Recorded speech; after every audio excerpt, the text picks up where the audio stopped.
Good evening, everyone. We are back with our new Astro Gupshup live session, and today's topic is very important.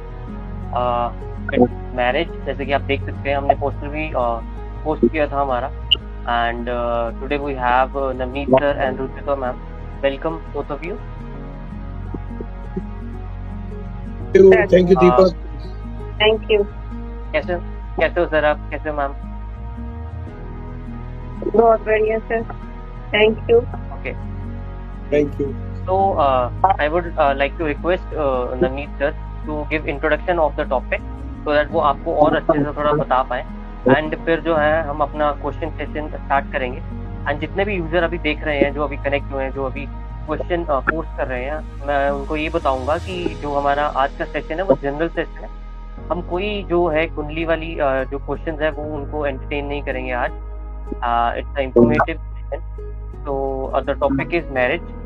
And आज जो है हमारे यहाँ जो है एक क्वेश्चन हम करेंगे पोस्ट. एंड देन जितने भी हमारे यूजर्स हैं, अगर वो हमें सही जवाब देंगे तो one of them will be like उनको एक गिव अवे हम देंगे, हमारी जो टीम है. एंड जो गिव अवे का प्राइस है वो है लकी जेम. तो stay tuned and head over to you Navneet sir. Thank you, Deepak. Thank you, Ruchita ji, for joining.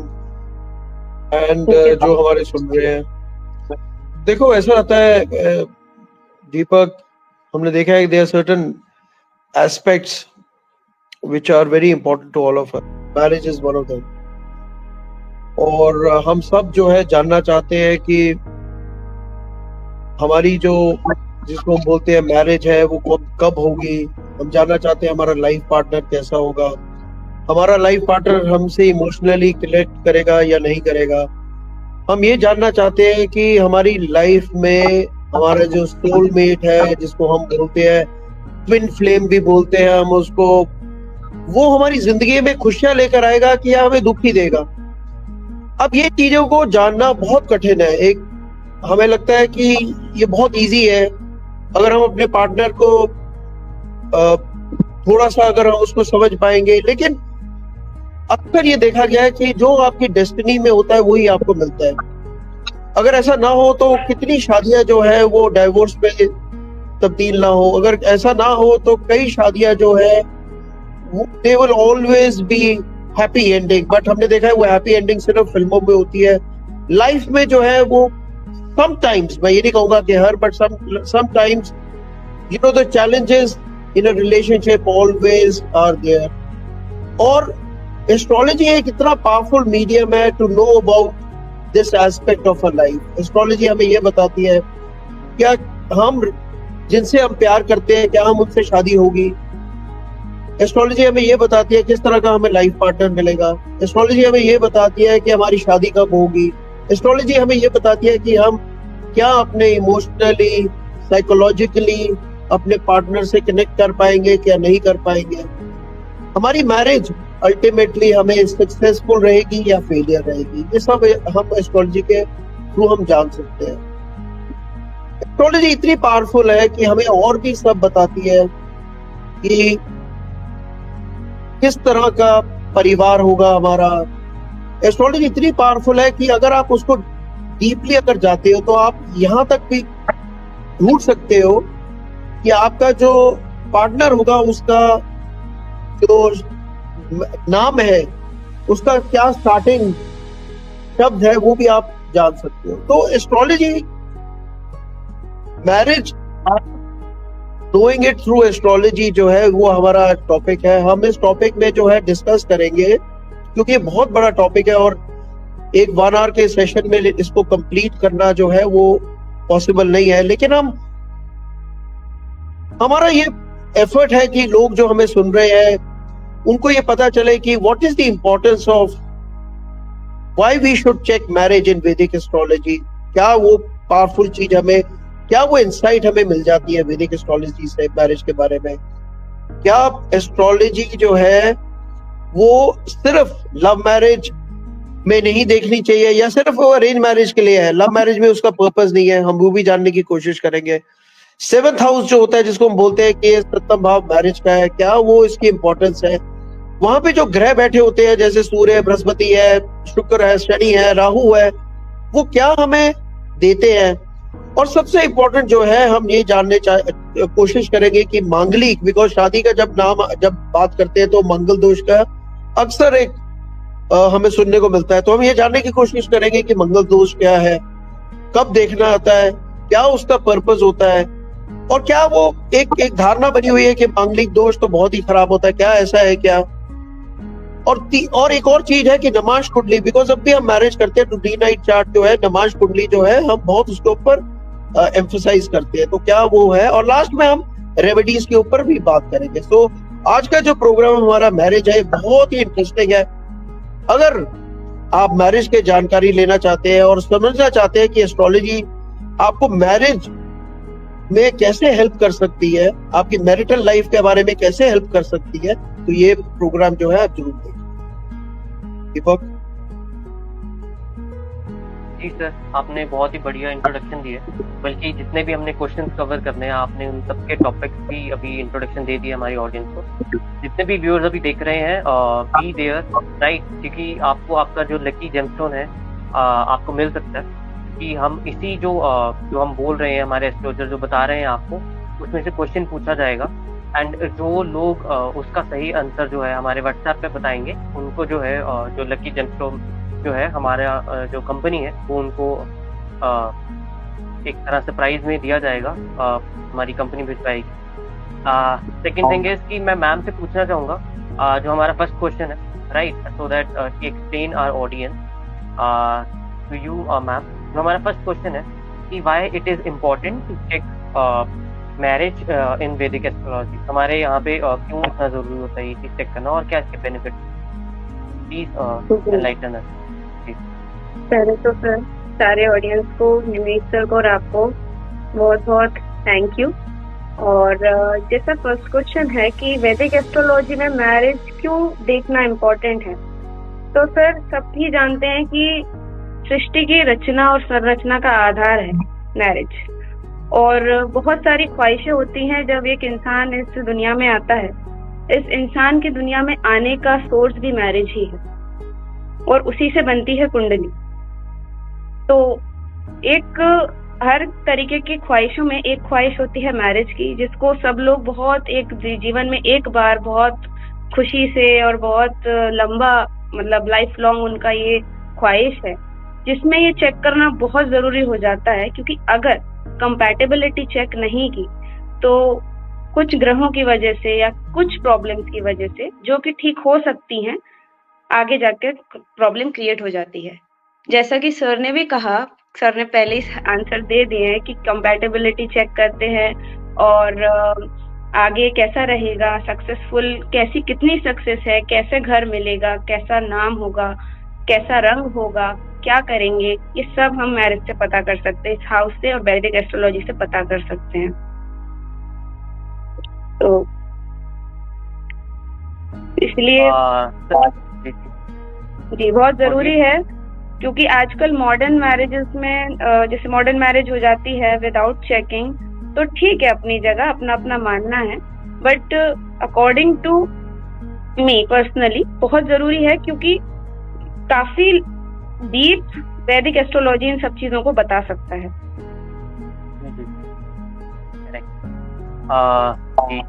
And sir आप कुछ ऐड ऑन करना चाहेंगे जो मैम ने कहा? मैं यही कहूंगा कि उन्होंने बहुत अच्छा कहा। और देखो बेसिकली क्या होता है कि जब भी हम एस्पेक्ट्स की बात करते हैं तो मैरिज जो है वो एक बहुत ही पावरफुल और बहुत ही इम्पोर्टेंट एस्पेक्ट हमारी लाइफ का, बिकॉज हम जिंदगी में हम पढ़ाई करते हैं, हम नौकरी करते हैं, और लाइफ को आगे लेकर जाने के लिए हम चाहते हैं कि एक अच्छा सोलमेट हो, लाइफ पार्टनर हो। और वो कैसा मिलेगा, वो बात आ जाती है कि जी अरे ये तो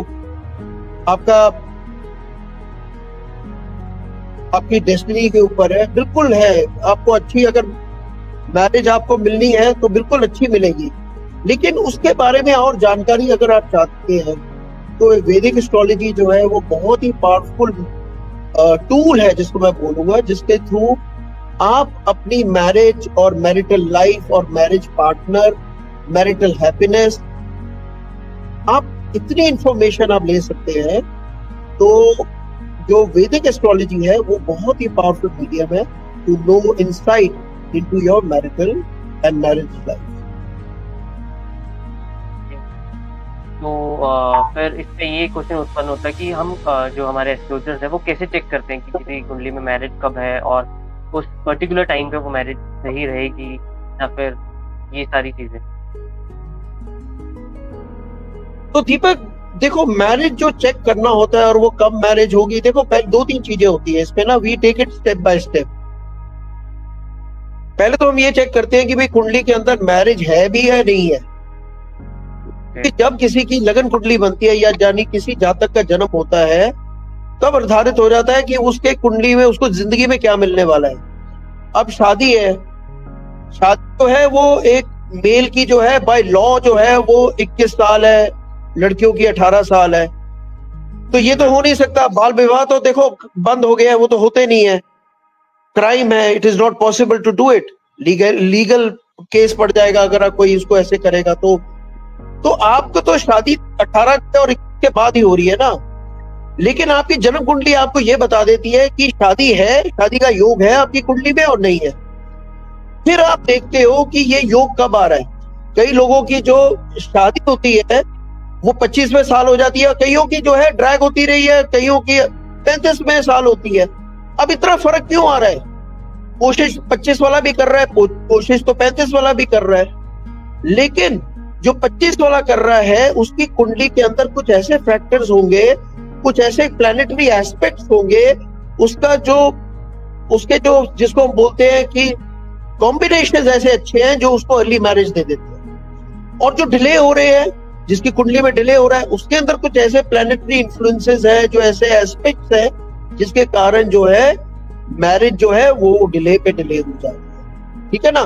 तो ये जब चीजें हम दशाओं से देखते हैं कि भाई किसकी कौन सी दशा इस समय चल रही है, कब वो मैरिज आ रहा है। और मोस्ट इंपॉर्टेंटली जो आ जाता है, हम यहाँ पे फिर 7th हाउस को डिस्कस करते हैं। 7th हाउस जो है वो प्राइम हाउस ऑफ मैरिज है। अब 7th हाउस हमें बताता है कि किस तरह की ये मैरिज रहने वाली है, किस तरह का आपका हस्बैंड या वाइफ या जिसको पार्टनर रहेगा, स्पाउस रहेगा। 7th हाउस हमें बताएगा कि यहाँ पे आपको मैरिटल हैप्पीनेस मिलेगी या नहीं मिलेगी। 7th हाउस हमें बताएगा कि आप लव मैरिज करोगे या आपकी अरेंज मैरिज होगी। 7th हाउस आपको बताएगा कि आपका डिवोर्स का योग है कि नहीं है। 7th हाउस आपको बताएगा कि आपका विदेश में शादी होगी या जहां पे आप चाहते हो वहीं पे आपके अपने देश में शादी होगी। 7th हाउस आपको बताता है कि आपका इंटरकास्ट मैरिज होगी या with in your community marriage होगी। तो बहुत कुछ इसमें देखना होता है। फिर उसके बाद जो है हमारा शुक्र और बृहस्पति आ जाते हैं, जो कारक है, इन्होंने असली में आपका काम करना है। शुक्र कारक है शादी का, बृहस्पति कारक है एक स्त्री कुंडली में पति कारक है। वो हमें बताएगा कि आपकी शादी कब दे रहे हैं। तो ये सब हमारे इंपॉर्टेंट प्लैनेटरी एस्पेक्ट्स है जिसको एज एन एस्ट्रोलॉजर हम रीड करते हैं और फिर ये हम प्रेडिक्शन कर पाते हैं।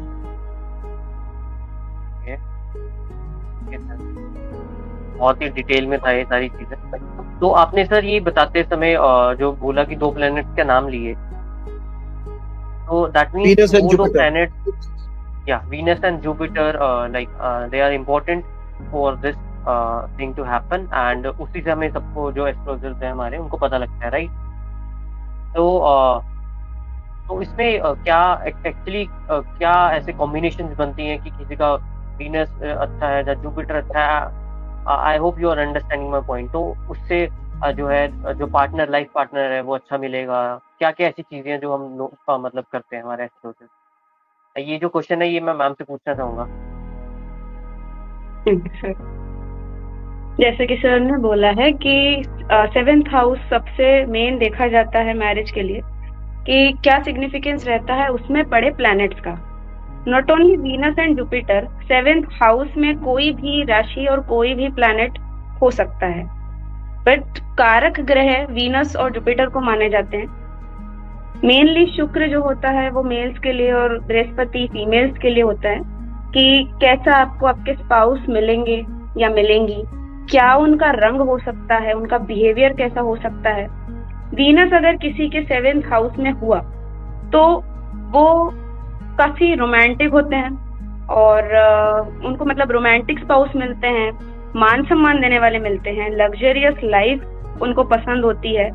और क्योंकि ये मैरिज के ही रिलेटेड प्लैनेट माने जाते हैं तो ये मैरिज को अच्छा, मतलब अगर उनका और अदर एस्पेक्ट हम लोग देखते हैं कि और किसी की दृष्टि तो नहीं पड़ रही है और वो किस राशि में बैठे हैं, मित्र राशि में है कि शत्रु राशि में है, वो सब कुछ अगर सही रहा तो शुक्र जिसके वो कारक हैं वो सब कुछ दे देते हैं। गुरु अगर हुए तो बहुत ट्रस्टवर्दी स्पाउस मिलते हैं और उनका एक्शन या उनका बिहेवियर ऐसा होता है कि जिससे भी उनकी शादी होती है और जिसके 7th हाउस में ये प्लैनेट होंगे उनके स्पाउस उनके लिए बहुत लकी माने जाते हैं कि वो उनकी ग्रोथ और प्रोग्रेस में आगे बढ़ाते हैं उनको। अदर प्लैनेट्स भी यहाँ पर होते हैं जैसे राहु, केतु, शुक्र और आपका सूर्य, ये सब के भी एस्पेक्ट होते हैं अलग अलग, वो सर बताएंगे, फिर मैं फॉलो करूंगी सर को। नहीं देखो दीपक, यहाँ पे हर एक जो ग्रह है जब वो 7th हाउस में होता है, 7th हाउस मैरिज का प्राइम हाउस है। मैं फिर रिएटरेट कर रहा हूँ कि 7th हाउस जो है वो आपके पार्टनरशिप का, आपके मैरिज भी एक तरह से पार्टनरशिप ही है और वहां पे जो उसका इन्फ्लुएंस होता है प्रत्येक ग्रह का वो बहुत ज्यादा होता है। तो जब भी अगर प्लैनेट डायरेक्टली वहां पे बैठा होगा तो बहुत स्ट्रांगली उस हाउस को, उसकी फ्रक्टिफिकेशन को बहुत डीपली इम्पैक्ट करेगा। जैसे उदाहरण के तौर पे अगर चंद्रमा वहां पे बैठे है, चंद्रमा बैठा हुआ है तो आप ये लगा के चलिए कि अगर किसी कुंडली में, किसी जातक की कुंडली में चंद्रमा बैठा होता है तो उसको एक अच्छा सुशील पार्टनर मिलता है। पार्टनर वो मिलता है जिससे वो बहुत, बिकॉज मून जो है हमारे इमोशंस का प्लैनेट है, आप इमोशनली कनेक्ट कर सकते हो। सूर्य अगर वहां पे बैठेगा 7th हाउस में तो वहां पे देखो सूर्य जो है वो ऑल्दो आपके कनेक्शन जो है वो बनाता है लेकिन वहां पे ईगो प्रॉब्लम्स भी देता है, तो वहां पे अच्छा नहीं माना जाता है। बुध जो है वहां पे 7th हाउस में अगर आएगा तो आप जो है देखिए आपका माइंड जो है वो वहां पे कनेक्ट करेगा, बिल्कुल आप बिल्कुल वहां पे कर सकता है, लेकिन मरकरी जो है वहां पे अच्छा इतना नहीं माना जाएगा। बिकॉज ऐसे लोग जो है ना वो हर चीज को फायदे नुकसान से तोलते हैं और रिलेशनशिप को भी उसी तरह से लेके जाते हैं। बिकॉज यहाँ पे देखिए रिलेशनशिप जो होती है ना तो हम उसमें लॉजिक नहीं लगाते और मरकरी जो है वो हमारे लॉजिक का है, हमारे इंटेलेक्चुअल, तो हम बहुत ज्यादा सोचते हैं कि इस रिलेशनशिप में भी हमें क्या मिलना चाहिए, कभी हम आगे बढ़ेंगे, सो हम उसको उस तरह से देखते हैं। मंगल तो देखो 7th हाउस में माना अच्छा नहीं माना जाता है बिकॉज यहाँ पे जो है मांगलिक आपको बना रहा है तो वो अच्छा नहीं होगा। बृहस्पति, जैसे रुचिता जी ने बोला कि यहाँ पे आपको एक अच्छी फैमिली देता है, बृहस्पति अगर बैठा होगा ये आपको जो है एक जिसको बोलेंगे स्पिरिचुअल आपका प्लैनेट है और 7th हाउस में बैठा होता है तो ये कुछ एस्पेक्ट्स के लिए अच्छा है। डिपेंड करता है कि कुंडली में आपके बृहस्पति की कौन से भावों का ये स्वामी है, बट बृहस्पति जनरली जो है अच्छी आपको दे देता है। लेकिन यहाँ पे कई लोग ऐसे भी होते हैं जो जिसको बोलते हैं ना वैराग्य होते हैं, वो मैरिज नहीं करना चाहते, या उनके पार्टनर ऐसे होते हैं कि जो वो फिजिकल कांटेक्ट से दूर भागते हैं, तो थोड़ा सा कुछ मामलों में बृहस्पति अच्छा नहीं माना जाएगा। शुक्र तो जैसे रुचिता जी ने बताया 7th हाउस में होता है तो एक रोमांटिक पार्टनर देता है। शुक्र जो होता है आपकी मैरिटल लाइफ को पुश करता है, अच्छा माना जाएगा। शनि डिले करता है, मैरिज को लेके अड़चने लेकर आता है। राहु जो है वो 7th हाउस में कभी भी अच्छा नहीं माना जाता है। यहाँ पे पितृ दोष बना रहा है बिकॉज केतु लगन में आएगा, तो यहाँ पे राहु जो है डाइवोर्स भी करा सकता है, प्रॉब्लम्स देता है मैरिटल लाइफ की, और राहु केतु के साथ सेम एस्पेक्ट्स दे देता है। केतु जो है वहां पे वो व्यक्ति जो है वो हमेशा अपनी स्पाउस को, अपने पार्टनर को इग्नोर करता है। वहां पे उसका जो इम्पैक्ट है वो ऐसा होगा कि वो हमेशा जो है एक डीप कनेक्शन नहीं बनाएगा। तो ये पितृ दोष आ रहा है यहाँ पे क्योंकि राहु केतु अगर एक्सेस अगर फर्स्ट एंड सेवंथ हाउस में आ जाते हैं तो कभी भी अच्छा नहीं माना जाता है।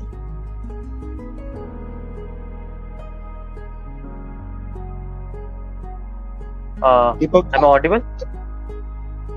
Absolutely. जी जी ठीक है सर, आपने बहुत ही अच्छे से समझाया हमें, मैम ने भी। तो हमारे जो कि हमने कहा था, तो हमारे कुछ ही यूजर हैं जिन्होंने ये चीज़ फॉलो की है। एंड फर्स्ट ऑफ ऑल तो मैं उन्हें ये क्वेश्चन बोलना चाहूँगा कि जो हमारा गिव अवे का क्वेश्चन है वो ये है कि कौन से प्लैनेट्स जो है वो इम्पोर्टेंट है फॉर मैरिज, राइट। तो इसका आंसर है वो आपको इस जो नीचे आपको ऐड दिख रही है उस पर फ़ोन नंबर दिया हुआ है, वहाँ पे आपने व्हाट्सएप करना है इसका आंसर। एंड अगर आपका आंसर सही हुआ तो हमारी जो टीम है, जैसा कि मैंने कहा कि आपको गिव अवे के चलते हुए आपको प्राइज मिलेगा, right.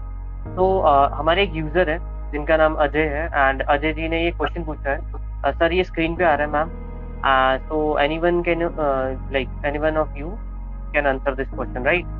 So this question is, why do marriages do not work out in spite of compatibility predicted by Vedic astrology, right? तो आपको भी लगे तो आप जो है आंसर कर सकते हैं। ये जनरल क्वेश्चन था तो इसलिए हम ले रहे हैं। तो देखो मैं ये बोलना चाहूंगा कि why do marriages not work in spite of compatibility predicted by Vedic astrology? So the thing is that marriages जो होती हैं वो हम कंपैटिबिलिटी के ऊपर हम बोलते हैं कि जी आपने कंपैटिबिलिटी कराई है, लेकिन अक्सर ये देखा जाता है कि लोग जो है ना वो गुण मिलान को ही कंप्लीट कंपैटिबिलिटी समझ लेते हैं। गुण मिलान जो है वो एक सिर्फ अरिथमेटिक कैलकुलेशन है टेकन फ्रॉम द बर्थ, आपकी कौन से राशि में चंद्रमा है, चंद्रमा किस नक्षत्र में और किस में गोचर कर रहे थे, उसके हिसाब से आपके जन्म के नक्षत्र से जो है एक कैलकुलेशन बनाई जाती है। और वो चीज जो है आप इतनी वेबसाइट्स हैं आजकल, एप्स हैं जिनके आपको फ्री मिल जाती है। हम अक्सर क्या करते हैं, हम सोचते हैं कि दिस इज कंप्लीट कंपैटिबिलिटी, अनान हम उसको यूज करते हैं। और ये समझने की चीज ये है कि जहां पर कोई चीज आपको मुफ्त में मिल रही है उसकी रियली कोई वैल्यू नहीं है। एक कंप्लीट कंपैटिबिलिटी होती है, जो मैं समझता हूँ एक कंप्लीट कंपैटिबिलिटी होती है जहां पे आपने ग्रहों को मिलाया है। देखिए अल्टीमेटली हम ग्रहों की पूजा करते हैं, ग्रहों ने ही हमें एनर्जी देनी है, ग्रहों के माध्यम से ही हम जिंदगी में कुछ कर पाते हैं। अगर हमारे जो एनर्जी सोर्स है वो प्लैनेट्स है और वही हमारे वीक होंगे तो हम वो चीज को नहीं पाएंगे, चाहे जितनी भी हमारी इंटेंशन हो। और हम क्या करते हैं कि इनकम्प्लीट कंपैटिबिलिटी करा लेते हैं और सोचते हैं कि जी ये तो हमने ठीक कराया। मैं ये सजेस्ट करूंगा कि आप जो है एक प्रॉपर कंपैटिबिलिटी कराइए। और proper compatibility is not guna milan only, I am not saying guna milan is not important, it is very important, but what is important is the matching of the planets.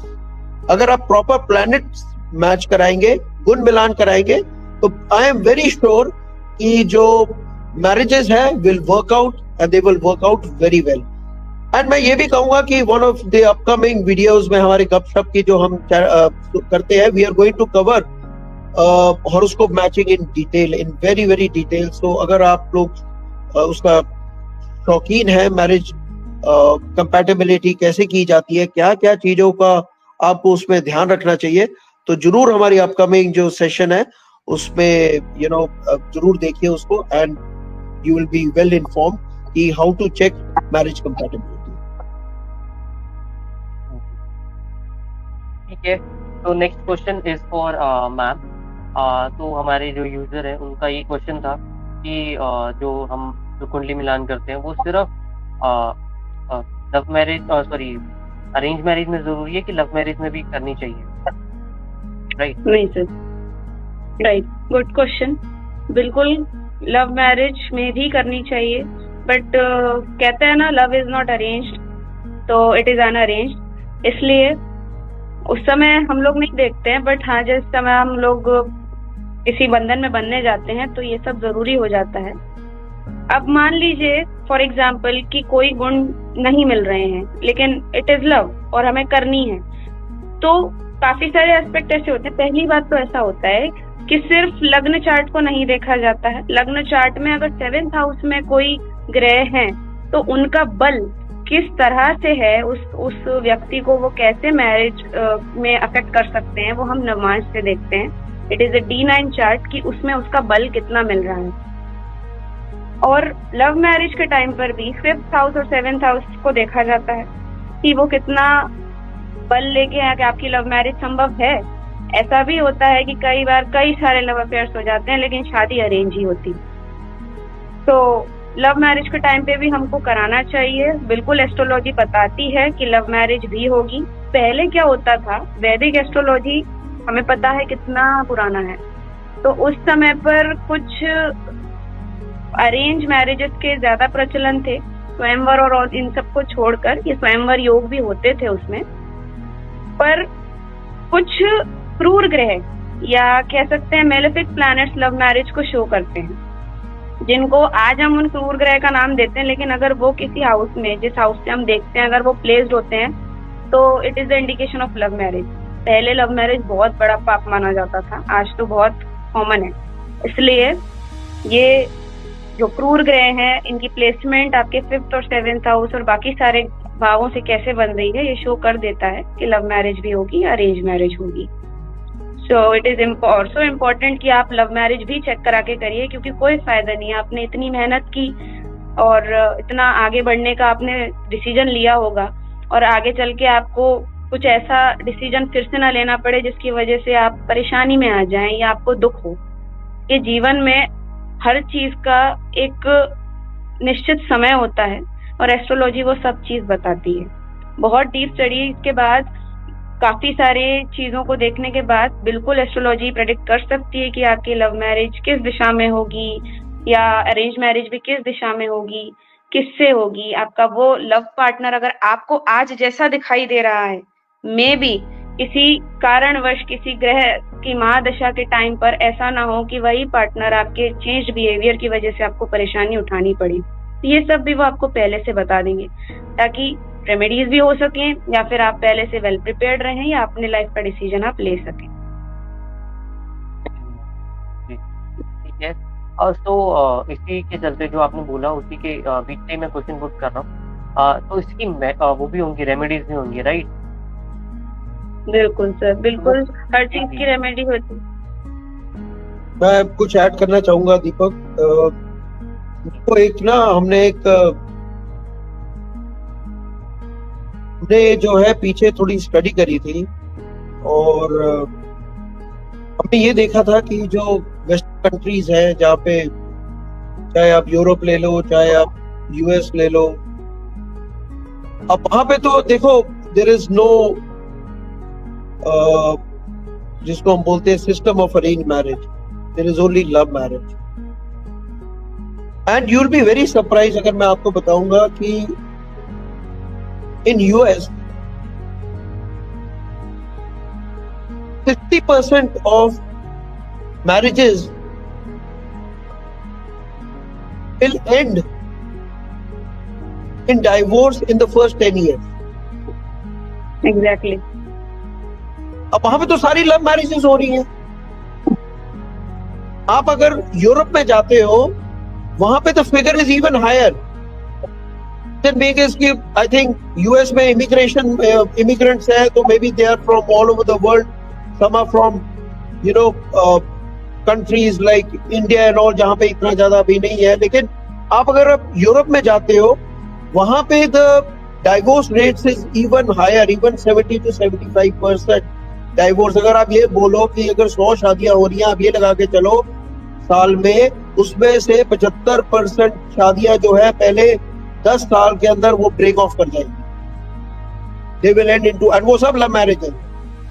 तो मैं आपके वही क्वेश्चन के ऊपर आता हूँ कि why is it only arrange marriage, why not love marriage? Love marriage में तो और बहुत ज्यादा जरूरी है। देखो इसका पर्पस ये है कि आपने बोला भी ठीक है, अगर हमें लव हो गया तो अब हम क्या करें, हमने तो कुंडलियां मिलान नहीं करा, बिल्कुल आपने मिलान नहीं करा, अंडरस्टैंडेबल। लेकिन how horoscope can impact can help you is, आप दोनों की कुंडली मिलान करके ये जान सकते हो कि किस क्या आपकी दोनों की कुंडलियों में क्या स्ट्रेंथ है, क्या वीकनेसेस है। इट इज लाइक सेइंग कि आप अपने बच्चे के टीचर के पास जाते हो और उससे डिस्कस करते हो कि भाई ये मेरा बच्चा जो है किस चीज में वीक है। वो बताएगा आपको कि नहीं ये तो मैथ्स में इसको एक्स्ट्रा ट्यूशन चाहिए, तो आप वो ट्यूशन लगवा देते हो उसको। उसी तरह से हम एस्ट्रोलॉजी जानकर, किसी एस्ट्रोलॉजर को मिलकर, अच्छे एस्ट्रोलॉजर को मिलकर हम ये जान सकते हैं कि इस हमारी रिलेशनशिप में कहां कहां हमें फोकस करना चाहिए, कहां कहां हमें क्या चीज है जो हमें आगे जाके लाइफ में हमारे लिए चैलेंजिंग बन सकती है। वो चीज को जानकर हम उसके ऊपर काम कर सकते हैं। जैसे बच्चा ट्यूशन लेके अच्छे नंबर ले सकता है, उसी तरह से हम वो चीज को जान के अपनी रिलेशनशिप को, चाहे जितने मर्जी हो, चाहे वो अरेंज मैरिज है, चाहे वो लव मैरिज है, लेकिन once we are aware that this is a problem, we start working on it. We make sure कि जो ये चीज हमें खराब करेगी और उसके ऊपर हम काम करके उसको ठीक कर सकते हैं। लेकिन अगर चीज को हमारे पता ही नहीं है तो फिर अगर जिस चीज का हमें पता ही नहीं है तो हम उसको क्या ठीक करेंगे। अब समझ रहे हैं? तो इट इज वेरी इंपॉर्टेंट, चाहे वो अरेंज मैरिज हो, चाहे वो लव मैरिज हो, आपको हमेशा कुंडली मिलान कराना चाहिए।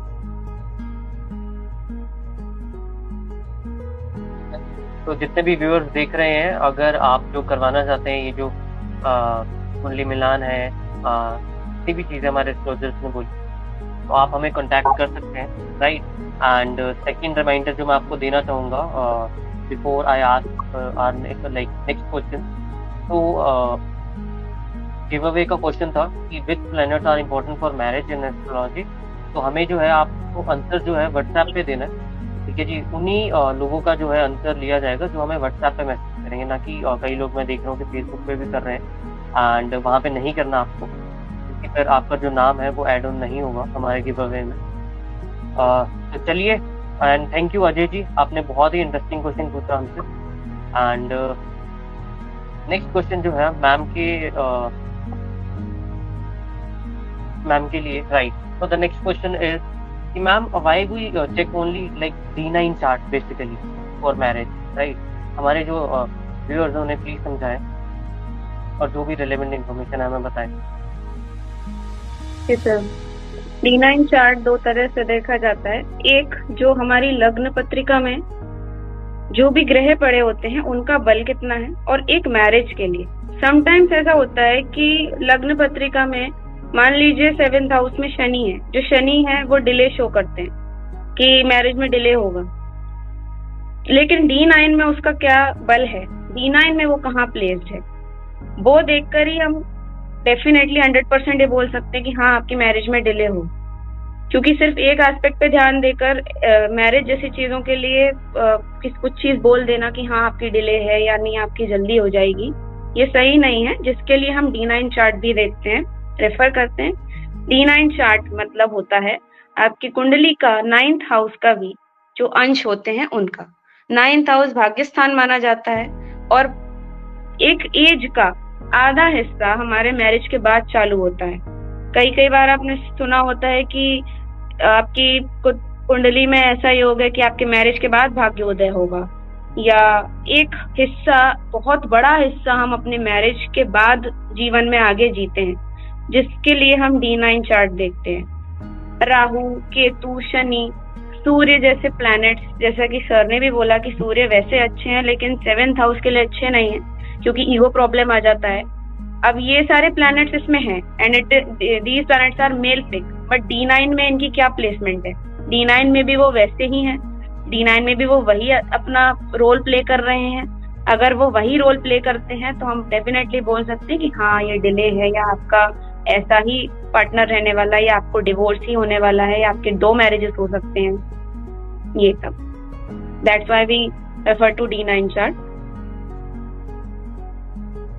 प्लैनेट की स्ट्रेंथ को बेसिकली देखने के लिए हम रेफर करते हैं D9 चार्ट। ओके, तो ठीक है। Next question is for Navneet ji. And sir हमें थोड़ा सा बताएं, क्योंकि आपने इंट्रोडक्शन देते वक्त हमें समझाया था और बताया था कि मांगलिक दोष जो है बहुत जो सुनने में आता है कई बार, राइट। तो कईयों को बहुत ही अलग अलग इन्फॉर्मेशन पता होती है, even we whenever we talk to our friends और फैमिली, तो सबका अपना अपना व्यूज है इसके ऊपर, राइट? तो प्लीज हमारी जो ऑडियंस है उन्हें जो करेक्ट इन्फॉर्मेशन है इस चीज़ के बारे में कि बेसिकली है क्या मांगलिक दोष और उसकी रेमेडीज क्या है, आप थोड़ा सा हमें बताएं। तो कैसे होता है कि मार्स है, मंगल जिसको हम बोलते हैं और साउथ में उसको पूजा बोलते हैं, वो बहुत ही Mars is a very powerful planet. और अगर हम इसको एस्ट्रोलॉजी में अगर हम बात करते हैं तो मंगल जो है वो बहुत ही अथॉरिटेटिव प्लैनेट है। इसका जो कनेक्शन बना है ये ब्लड के साथ है। मंगल का जो कनेक्शन बना है वो लड़ाई के साथ होता है, झगड़े के साथ होता है, वॉर होता है, तभी इसको हम बोलते हैं कि ये सेनापति है या कमांडर ऑफ प्लैनेट्स।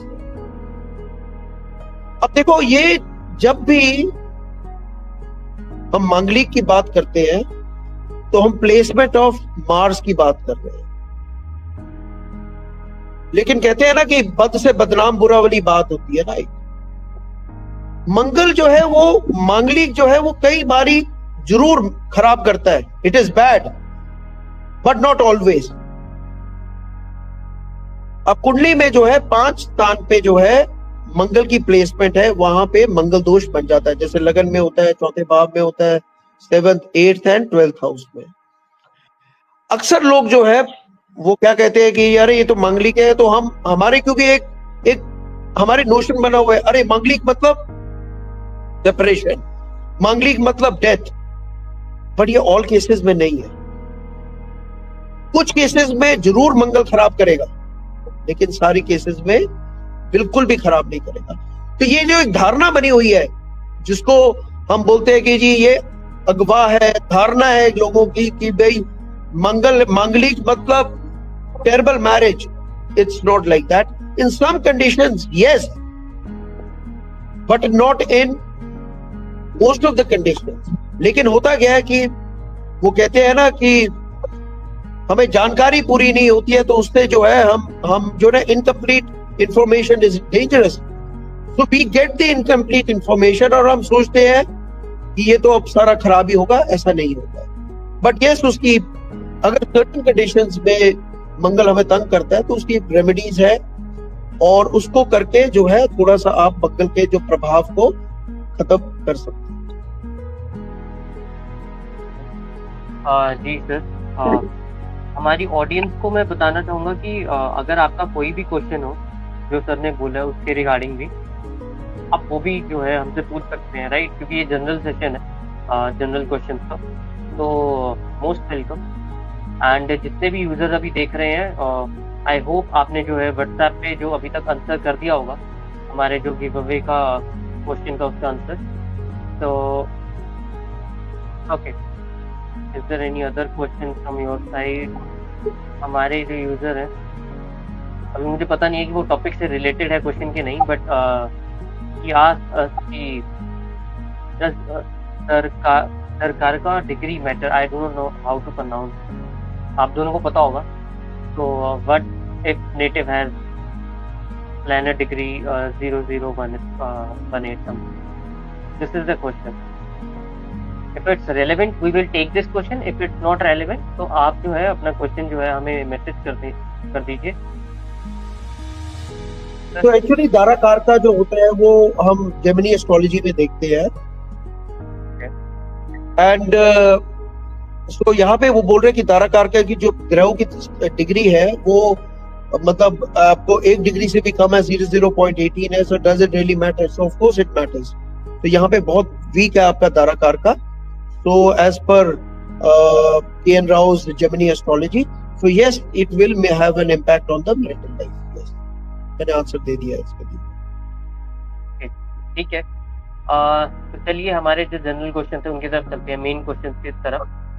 तो ये क्वेश्चन जो है वो ये है कि how can we attain martial like marital success, like is there anything? How can you? शादी हो चुकी है, how can we attain marital success? जिनकी शादी हो चुकी है पर्टिकुलरली उनके लिए, मैं इसको ये बोलूंगा कि देखो आपने शादी हो गई है, तो अगर आपकी शादी हो गई है तो आप क्या कर सकते हो? वेल, मैं तो इसको यही बोलूंगा कि एक बारी हॉरोस्कोप चेक करवाओ. Get to know the planetary energies which are conflicting between both the charts. Get to know कि आप दोनों के बीच में क्या strengths हैं. Get to know कि क्या आप दोनों की कुंडलियों में क्या weaknesses हैं. Get to know कि आप क्या कर सकते हो ताकि एक दूसरे के आप जो है वो सहायक बनो, ना कि डिसरप्टर इन लाइफ. अगर आप एक दूसरे को सपोर्ट करोगे, वो कैसे करोगे वो एस्ट्रोलॉजी चार्ट जब होगा वो मैं बता पाऊंगा. लेकिन जब आप एक दूसरे की कुंडली को सपोर्ट और लाइफ को आप सपोर्ट करते हो, जब मैं बोलता हूँ कुंडली सपोर्ट करते हो तो उनकी जीवन को आप सपोर्ट करते हो, तो वो ऑटोमेटिकली वो जो ग्रह है वो पावरफुल होना लग जाएगा, आपके रिलेशनशिप को स्ट्रेंथ देना शुरू कर देगा, और आपकी जो लाइफ में जो चैलेंजेस हैं, या जो बोल सकते हैं कि जो अननेसेसरली तनाव है, वो खत्म हो जाएगा. So they will be harmony. So that will to check which planets are creating conflict, उसको जानने की जरूरत है. किस तरह का which planets are creating which will और कैन क्रिएट हार्मनी, उनको जानने की जरूरत है और उनके ऊपर काम करने की. तो बेसिकली मैं वही बोलूंगा, जो पहले हम हॉरोस्कोप मैरिज से पहले हम कराते हैं, वही चीज हम बाद में भी कर सकते हैं, पर प्रोवाइडेड कि आप relationship still is on a level की जहां पे जिसके ऊपर काम करा सकते हैं. लेकिन अगर सपोज सर्टेन कंडीशंस में, अक्सर मेरे पास कई लोग आते हैं जिनके already they are on a verge of separation, divorce है, एंड दे से कि how we can improve it. Listen, वो ऑलरेडी खराब हो चुका है. अब उसको यू नो धागा एक बार ही टूट जाता है तो उसको तो गांठी मारी जाती है. It's very impossible to repair that. But अगर वो अभी भी, अगर आपने पहले टाइम पे आपने उसका जो है उपाय कर लिए हैं, उपाय का मेरा मतलब होता है, don't see when you are talking about remedies, it doesn't mean कि आपने सिर्फ जो है आपने कोई पूजा पाठ ही करना है. Is not the only remedy. They are remedies, right, like that. But more is आप यू अंडरस्टैंड कि व्हाट इज द रीजन जो my partner behaves in the way. अब एक दूसरे के बिहेवियर को समझो, एक दूसरे के वीकनेसेस को समझो, एक समझो कि इसको क्या करना चाहिए जो मेरे को हमारी रिलेशनशिप को स्ट्रेंथ देता है ना. तो वो that is beyond you know I would say कि सिंपल रेमेडीज जरूरी है, लेकिन understanding each other on a you know emotional and on a personal level, psychological level is even more important. Because आपको पता ही नहीं है, आपका पार्टनर को लगता है जी उसको राजमा नहीं खानी चाहिए, लेकिन आप रोज उसके लिए राजमा बनाते हो तो वो रोज इरिटेट हो रहा है. आपके पार्टनर ने बोला भाई मेरे को राजमा नहीं पसंद है, मेरे को आप मूंग की दाल खिलाओ, आप बोलते नहीं मैंने तो राजमा खाने हैं, तो रोज लड़ाई झगड़ा तो होगा ही होगा. मेरा कहने का मतलब है कि मैरिज को ठीक करने के लिए to know each other emotionally, psychologically and physically, ये तीनों एस्पेक्ट्स के ऊपर काम करना पड़ता है. और आप काम कर सकते हो because marriage is about these three aspects. You can bring harmony in your relationship. Sir मुझे भी कुछ कहना है. जरूर रुचिता जी प्लीज. सर ने बिल्कुल बहुत अच्छी बात कही कि समझो सामने वाले को कि राजमा नहीं खाना है. देखिए, सबसे पहले तो आप जैसा ट्रीटमेंट चाहते हैं वैसा सामने वाले के साथ कीजिए, दोनों ही तरफ से.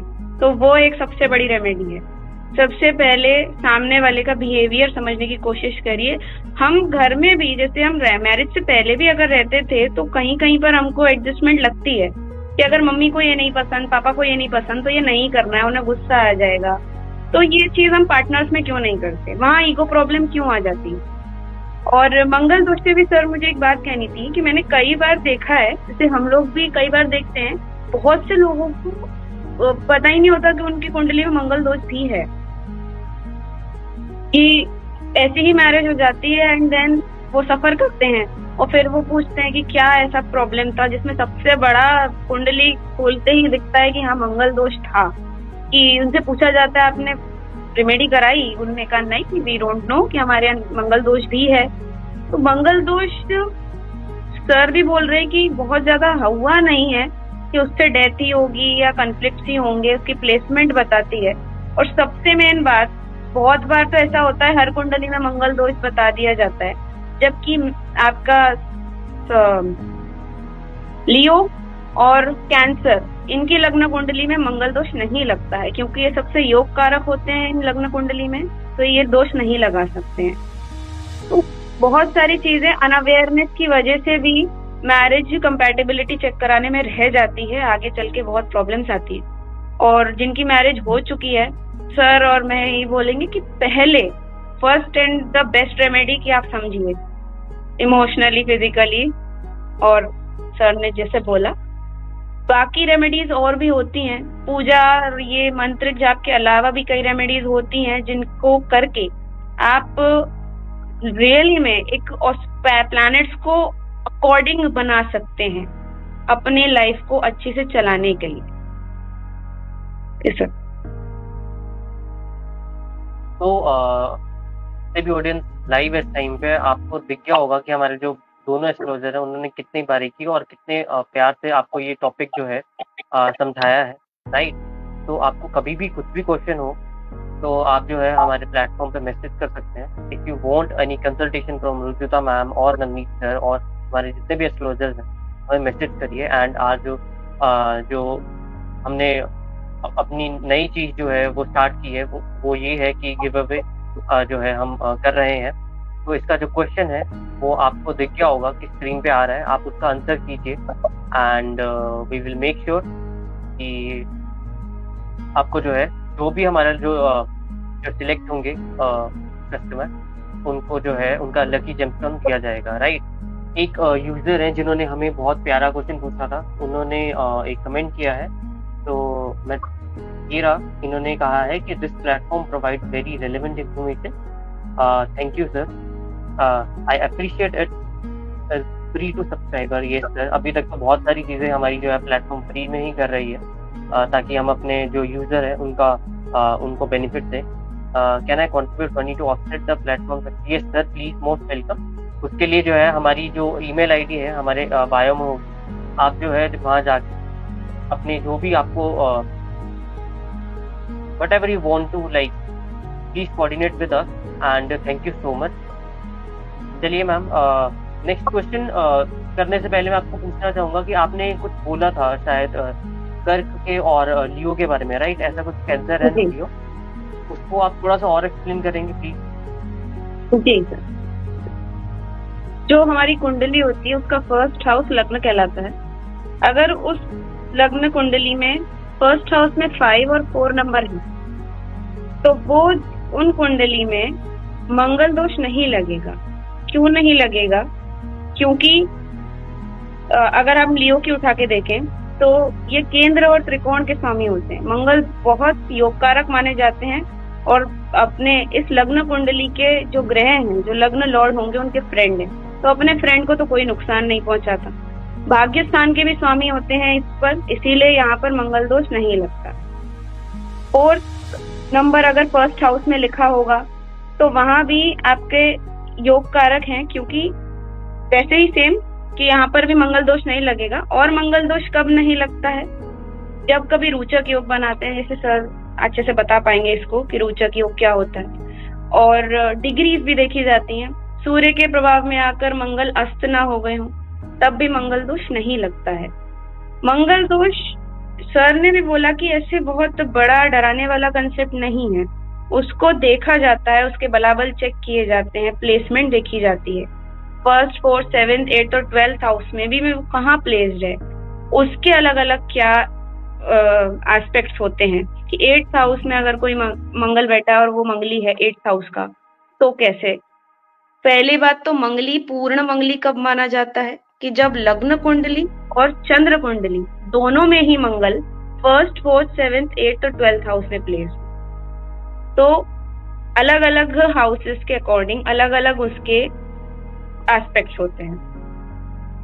तो ये था कि लियो और कर्क कुंडली में, लग्न कुंडली में मंगल इतना प्रॉब्लम क्रिएट नहीं करते हैं। हाँ, अगर उनकी प्लेसमेंट सही हो। तो इसका मीनिंग ये था कि जो वो पर्टिकुलर ज़ोडिएक साइन है, that means Leo and cancer, उनके नो नॉट ज़ोडिएक, इट्स लग्न कुंडली, it's the first house of कुंडली, द हॉरोस्कोप। ओके, ठीक है जी। बेसिकली जहाँ पे आप वो जो बोल रहे हैं कि अगर आपकी कुंडली जो है, अगर आपका लग्नेश, आपका लगन का या लगन आपका जो है वो कर्क या फिर सिंह आपका हो या लियो हो या कैंसर हो, तो योग कारक मंगल बन जाता है। तो फिर जो है, क्योंकि योग कारक है, योग कारक ग्रह जो होता है वो is like a God father. तो गॉड फादर वो होता है कि जो आपको गाइड करता है लाइफ में। तो वो कैसे वहां पे नुकसान नहीं पहुंचाएगा। जहाँ पे मांगलिक दोष हमें बोलते हैं लेकिन वो होता नहीं है।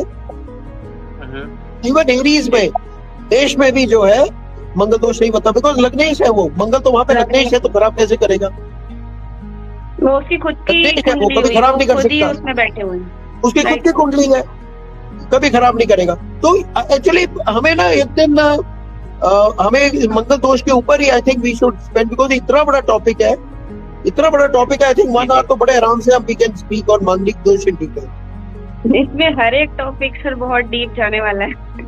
हाँ नहीं, मंगल दोष बिकॉज बहुत क्यूरियोसिटी है लोगों को इसके बारे में, तो हम उसमें डिटेल में विस्तार में हम बात कर सकते हैं सारे साइंस के ऊपर, मांगलिक दोष कहाँ पे बनता है या नहीं बनता है, बहुत डिटेल में हम उसके ऊपर बात कर सकते हैं। इट शुड बी, लोगों को पता होना भी चाहिए, क्योंकि जैसा अपना ये सारी विद्याएं हैं तो साइंस और ये पता होना चाहिए लोगों को। बहुत ज्यादा भटकाव अच्छी बात नहीं है। बिल्कुल। और अच्छा लगता है, लोग क्यूरियस होते हैं, पूछते हैं क्वेश्चंस रिलेटेड, बहुत अच्छा लगता है। जी जी। ये भी जो क्वेश्चंस है हमें, जो भी मैं पूछ रहा हूँ, ये भी हमें हमारे यूजर्स ने दिए, राइट। एंड जो भी अच्छे क्वेश्चंस थे हमने उनको पिक किया है। तो अभी कुछ ही देर रहेगी हमारे इस सेशन को कंप्लीट होने में। तो this is the last time I am repeating and reminding my जो यूजर हैं जो अभी लाइव है, कि हमारा जो है अभी इस टाइम पे एक क्वेश्चन है जो आपको नीचे दिख रहा होगा, राइट। और वो एस्ट्रोलॉजी का अभी जो है हम गिव अवे कर रहे हैं अपना एस्ट्रो गिव अवे। तो वो क्वेश्चन का आंसर आप दीजिए, बट आपको जो क्वेश्चन का आंसर देना है, मैं देख रहा हूँ कि हमें फेसबुक पे लोग मैसेज कर रहे हैं, लेकिन आप वहाँ पे मत कीजिए, व्हाट्सएप पे आप उसका आंसर दीजिए, एंड जो आपका जो नाम होगा वो हम अपना कंसीडर करेंगे गिव अवे के लिए। And this is the last question for our like astrologer. और सबसे मेन क्वेश्चन है वो ये है कि सर मैम हमें प्लीज जो है इफेक्टिव रेमेडीज बताइए।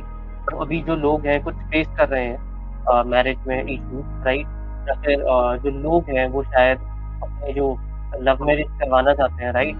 ज़्यादातर ऐसे केसेस बहुत होते हैं, तो दे वोंट कि जो उनका पार्टनर है वही उन्हें मिले, तो what they do?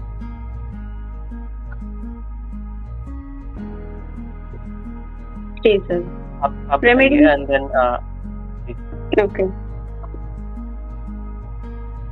Remedies are most important, क्योंकि जैसा अभी बोल रहे थे कि मैरिटल सक्सेस कैसे अटेन की जा सकती है। आइदर उनके लिए जिनकी मैरिज नहीं हुई है, तो वो तो पहले चेक कराएंगे कि अब क्या प्रॉब्लम्स आएंगी या कैसा रहेगा। ऐसा नहीं है कि प्रॉब्लम्स ही आती हैं, बार बार ये शब्द क्या यूज करें।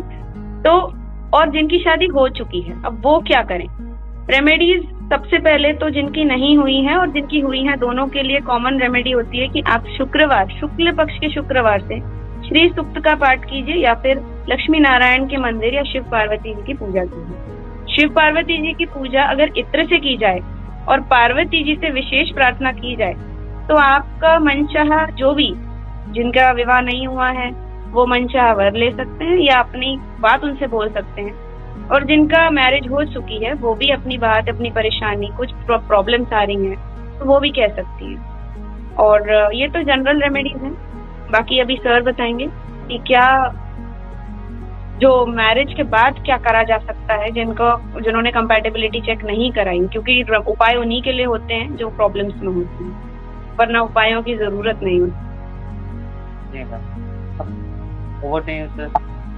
तो मेनली जो है रेमेडीज में तो मैं यही बोलूंगा कि आप अपनी कुंडली चेक कराइए और देखिए कि आपका कौन सा ग्रह आपको तंग कर रहा है। और जब मैं बोलता हूँ कि कौन सा ग्रह तंग कर रहा है, तो वो हो सकता है कि 7th लॉर्ड है वो वीक है, या फिर जो है कोई 7th हाउस में कोई मेलेफिक ग्रह बैठा हुआ है, राहु बैठा हुआ है, शनि बैठा हुआ है, जो डिले लेकर आ रहा है, या मैरिज हो गई है उसके बाद कुछ प्रॉब्लम क्रिएट कर रहा है। फिर आपको देखना सकते और देख सकते हैं कि अगर सेवंथ लॉर्ड किसी एस्पेक्ट में आया हुआ है, किसी डेबिलिटेट है, वीक है, तो एक बार कुंडली देख के ही आप बता पाएंगे कि कौन से ग्रह की आपको पूजा करनी चाहिए। बेसिकली तो आपको उस ग्रह की पूजा करनी है जो प्रॉब्लम दे रहा है, और सेवंथ हाउस को जो है उसका स्वामी को स्ट्रॉन्ग करना है। जब सेवंथ हाउस का स्वामी स्ट्रॉन्ग होगा तो ऑटोमेटिकली जो है आपकी लाइफ में मैरिटल हैप्पीनेस आनी शुरू हो जाए। और वो चीज जो है आप तभी जान पाएंगे अगर आप कुंडली का विश्लेषण कर पाएंगे। तो अगर आप कुंडली का विश्लेषण करना चाहते हैं तो हमारे एस्ट्रोलॉजर, सिविल के जो एस्ट्रोलॉजर्स हैं उनसे आप संपर्क करें, और उनसे जो है आप पूरा एक मैरिज एनालिसिस जो है या मैरिज कंप्लीट उसके ऊपर जो है आप अपने कुंडली का विश्लेषण कर सकते हैं।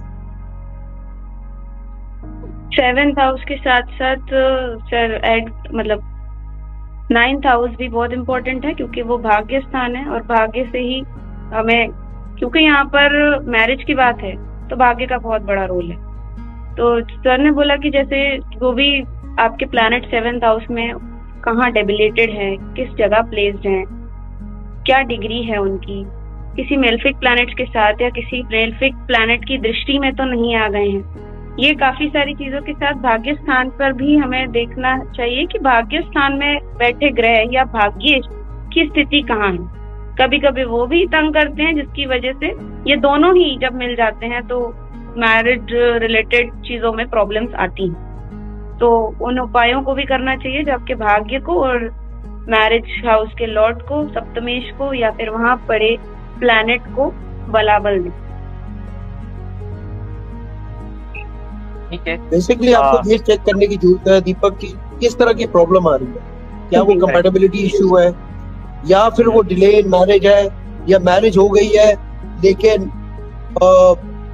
कुछ लड़ाई झगड़े रहते हैं, या फिर मैरिज ही नहीं हो रही है, या मैरिज जैसे होता है कि भाई संभावना बनती है लेकिन बात बनती नहीं आगे। तो क्या मैरिज हर there is no one solution for every problem.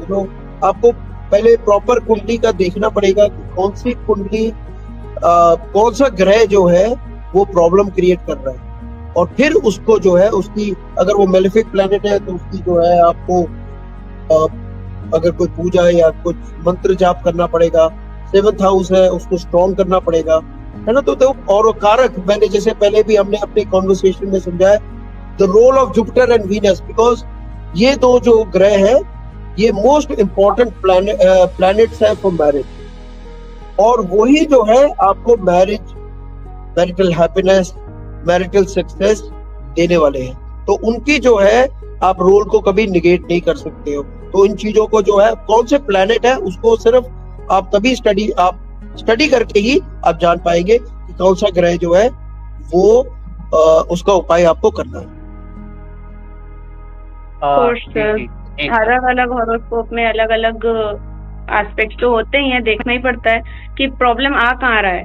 General remedy तो उनके लिए जिनका अभी नॉर्मली अगर वो इस चीज को करते हैं, तो जैसा कि हम अपने लाइव सेशंस में भी बोलते हैं कि आप पहले रास्ता बनाइए। रास्ता बनेगा तो आपके अंदर कॉन्फिडेंस आएगा, और कॉन्फिडेंस जब आता है तो दिमाग लगाना चालू करना क्या चाहिए सर, बिल्कुल कि हॉरोस्कोप जो भी जितने भी लोग हैं उनकी हॉरोस्कोप में अलग अलग प्रॉब्लम्स आती हैं, उसी के अकॉर्डिंग रेमेडीज बताई जाती हैं।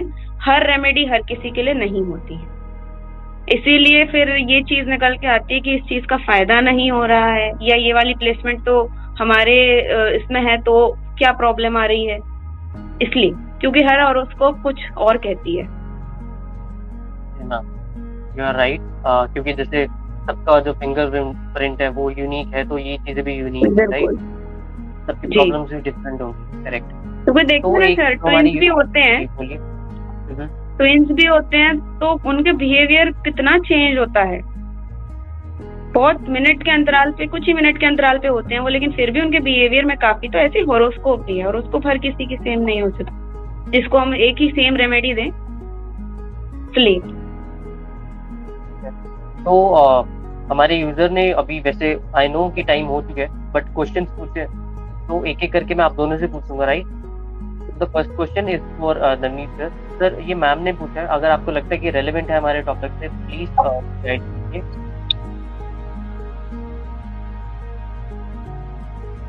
ठीक है, मैं मंगली हूँ 7th हाउस में। मैं मांगलिक हूँ और बहुत परेशान रहती हूँ, रिश्ता में प्रॉब्लम आती है, ऐसा कुछ उन्होंने लिखा। तो मैं समझ गया ये जो बताना चाहते हैं कि मांगलिक, देखिए मांगलिक 7th भाव का मंगल तो देखो स्ट्रॉन्ग मांगलिक ही माना जाएगा। और आपको जो है इस कंडीशन में आपको जो है हनुमान जी की पूजा बिल्कुल करना चाहिए। तो इसके लिए आप जो है ओम हनुमंते नमः का मंत्र जाप कर सकते हैं और हर मंगलवार वाले दिन जो है हनुमान जी के मंदिर जाके बुद्धि का प्रसाद जो है वो चढ़ा सकते हैं। तो बिल्कुल हनुमान जी की पूजा मैंडेटरी है आपके लिए। देखिए 7th हाउस का मंगल जो है गुस्सा लेकर आता है और यहाँ पे जो एग्रेशन भी हो जाता है, तो थोड़ा सा आपको शांत रहने की जरूरत है। मेडिटेशन करेंगे वो भी आपके लिए बहुत हेल्पफुल। एंड लीला मैम, अगर आपको जो है पर्सनली मैम से या फिर सर से बात करनी है तो आप हमें मैसेज करिए and we will make sure कि वो जो है आपके साथ कनेक्ट हो, राइट? एंड ठीक है, अगला क्वेश्चन जो है 1 सेकेंड, ठीक है। मैं अपने एस्ट्रोलॉजर्स को बोलना चाहूँगा कि अगर वो कुछ भी कंक्लूड करना चाहते हैं तो वो कर सकते हैं, क्योंकि we have to wrap our session, right? And Leela ma'am ने आपको थैंक यू कहा है सर। वेलकम लीला जी, बहुत बहुत thank you for asking the question. और thank you Deepak, thank you Rujuta ji for today's wonderful conversation. It was a general conversation on marriage and मुझे उम्मीद है कि जो लोगों ने हमें सुना है और ये जो है हमारे YouTube पे भी पड़ा होगा, सो लोग बाद में भी इसको सुन सकते हैं। तो जो you know they have spent some time to listen to us and I hope ये जो चीजें हमने डिस्कस करी हैं so it has been helpful for them and you know आगे उनको लाइफ में it will guide them in a better way. Of course, sir. Thank you so much, Navneet ji. Thank you so much, Deepak.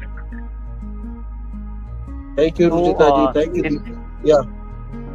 Sir, it is wonderful to have this conversation with you both and our viewers. Very, very thankful. Ji. Ma'am ने लिखा है, sir आपसे जो information मिली है हमारे लिए बहुत ही उपयोगी है। Thank you Gurudev ji ma'am. तो जितने भी यूजर है, अगर आपको लग रहा है कि कोई भी आपका क्लोज वन जो है वो इस टॉपिक जरूरत है इन क्वेश्चंस के आंसर की, तो आप उनके साथ जरूर शेयर करें, राइट?